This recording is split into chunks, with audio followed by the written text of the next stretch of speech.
Chapter 3. Now the boy Samuel ministered to the Lord before Eli, and the word of the Lord was rare in those days. There was no widespread revelation. And it came to pass at that time, while Eli was lying down in his place, and when his eyes had begun to grow so dim that he could not see, and before the lamp of God went out in the tabernacle of the Lord, where the ark of God was, and while Samuel was lying down, that the Lord called Samuel. And he answered, Here I am. So he ran to Eli and said, Here I am, for you called me. And he said, I did not call. Lie down again. And he went and lay down. Then the Lord called yet again, Samuel. So Samuel arose and went to Eli and said, Here I am, for you called me. He answered, I did not call, my son. Lie down again. Now Samuel did not yet know the Lord, nor was the word of the Lord yet revealed to him. And the Lord called Samuel again the third time. So he arose and went to Eli and said, Here I am, for you did call me. Then Eli perceived that the Lord had called the boy.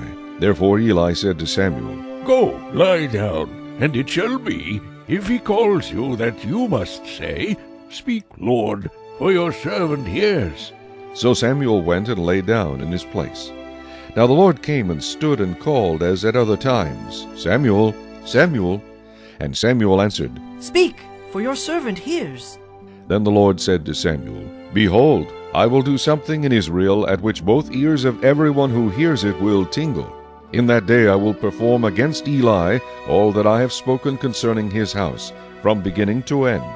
For I have told him that I will judge his house forever for the iniquity which he knows, because his sons made themselves vile, and he did not restrain them. And therefore I have sworn to the house of Eli that the iniquity of Eli's house shall not be atoned for by sacrifice or offering forever. So Samuel lay down until morning and opened the doors of the house of the Lord. And Samuel was afraid to tell Eli the vision. Then Eli called Samuel and said, Samuel, my son. He answered, Here I am. And he said, What is the word that the Lord spoke to you? Please do not hide it from me. God do so to you and more also, if you hide anything from me of all the things that he said to you.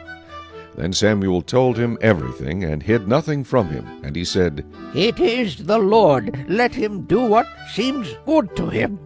So Samuel grew, and the Lord was with him, and let none of his words fall to the ground. And all Israel from Dan to Beersheba knew that Samuel had been established as a prophet of the Lord. Then the Lord appeared again in Shiloh, for the Lord revealed himself to Samuel in Shiloh by the word of the Lord.